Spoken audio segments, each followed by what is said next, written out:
America ફરવા જતા ટુરિસ્ટની સંખ્યા ઘટી રહી છે તેવા રિપોર્ટ્સ વચ્ચે વેલિડ વિઝા લઈને ફરવા જતા લોકોને પણ કેવી તકલીફ પડી શકે છે તેનો એક ચોંકાવનારો કિસ્સો સામે આવ્યો છે, જેમાં જુલાઈ 2025માં યુએસ ગયેલા એક બ્રિટિશ કપલને વગર કોઈ કારણે 45 દિવસ સુધી જેલમાં રહેવું પડ્યું હતું. 65 વર્ષના બ્રિટિશ મહિલા કેરન ન્યૂટન અને તેમના પતિ બિલ કેલિફોર્નિયા, નેવાડા, વ્યોમિંગ અને મોન્ટાના ફરી બાય રોડ કેનેડા જવાના હતા.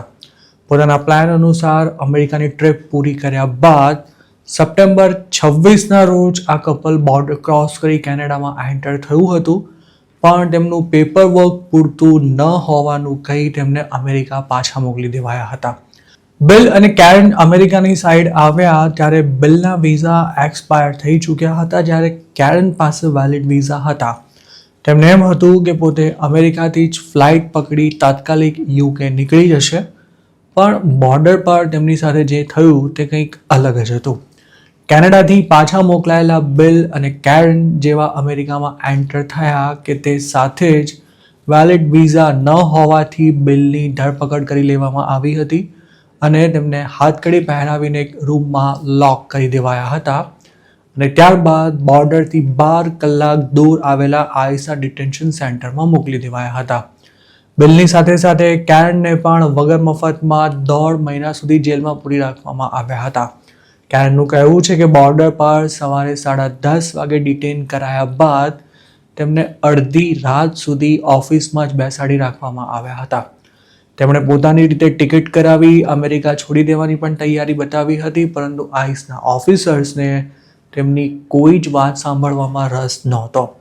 કેરને ઓફિસર્સને પોતાને કેમ ડિટેન કરવામાં આવી છે તે સવાલ પણ પૂછ્યો હતો, પણ તેનો પણ કોઈ જવાબ નહોતો અપાયો.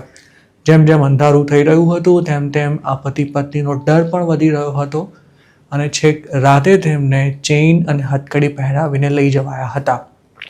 જે જેલમાં તેમને શિફ્ટ કરાયા હતા ત્યાં બેડ નહોતા. ફ્લોર પર જ ગાદલા પાથરી તેમને ફોઇલ બ્લેન્કેટ ઓઢીને સૂઈ જવા માટે કહેવાયું હતું અને તે જેલમાં હાડકાં થીજી જાય તેવી ઠંડી લાગી રહી હતી. 3 દિવસ સુધી આ જેલમાં રખાયા બાદ તેમને એવું કહેવામાં આવ્યું હતું કે જો તેઓ સેલ્ફ ડિપોર્ટેશન લેવાની સાથે કોર્ટ હિયરિંગનો રાઇટ જતો કરશે તો તેમને જલ્દી યુકે પાછા મોકલી દેવાશે. તે વખતે જેલમાંથી છૂટવા ઉતાવળિયા બનેલા આ કપલે ઓફિસર્સના કહેવા પર અમુક પેપર્સ પર સાઇન કરી નાખી હતી, પણ આ પ્રોસેસ બાદ તેમને બીજી એક જેલમાં શિફ્ટ કરી દેવાયા હતા અને તેમનું ડિપોર્ટેશન લાંબા સમય માટે અટવાઈ ગયું હતું. છેલ્લે તેમને વોશિંગ્ટન સ્ટેટમાં આવેલા ટાકોમા ડિટેન્શન સેન્ટરમાં રાખવામાં આવ્યા હતા અને ત્યાં આ પતિ પત્નીને અલગ કરી દેવાયા હતા. કેરનને જે સેલમાં રાખવામાં આવ્યા હતા ત્યાં કોઈ બારી નહોતી કે ન તો ઘડિયાળ હતી, જેના કારણે દિવસ રાતનું કોઈ જ ભાન નહોતું રહેતું. એક જ જેલમાં બંધ પતિ પત્ની એકબીજાને મળી શકે છે, પણ કેરનને આ નિયમની કોઈ માહિતી નહોતી. દિવસો બાદ તેમણે પતિને મળવા માટે ઇન્ક્વાયરી કરી ત્યારે તેમને એવું જણાવાયું હતું કે તેના માટે પરમિશન લેવી પડશે. કેરન અને બિલ બ્રિટિશ એમ્બસીનો પણ સંપર્ક કરવા પ્રયાસ કરી રહ્યા હતા, પણ ત્યાંથી કોઈ ખાસ મદદ નહોતી મળી શકી. જ્યારે પણ આઈસનો કોઈ ઓફિસર તેમને મળવા આવતો ત્યારે તેમને 2 વીકમાં કે પછી બને તેટલા જલ્દી રિલીઝ કરી દેવાશે તેવો વાયદો આપવામાં આવતો હતો.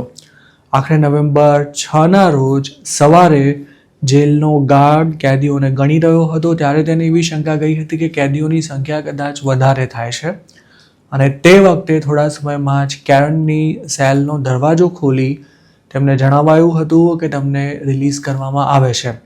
કેરનની સાથે તેમના પતિને પણ જેલમાંથી છોડવામાં આવ્યા હતા અને તેમની પોતાની બેગ પણ પકડાવી દેવાઈ હતી. જેલની બહાર આવતા જ તેમને સિએટલ એરપોર્ટ પર લઈ જવાયા હતા અને ત્યાંથી જ ફ્લાઇટમાં બેસાડી યુકે રવાના કરી દેવાયા હતા.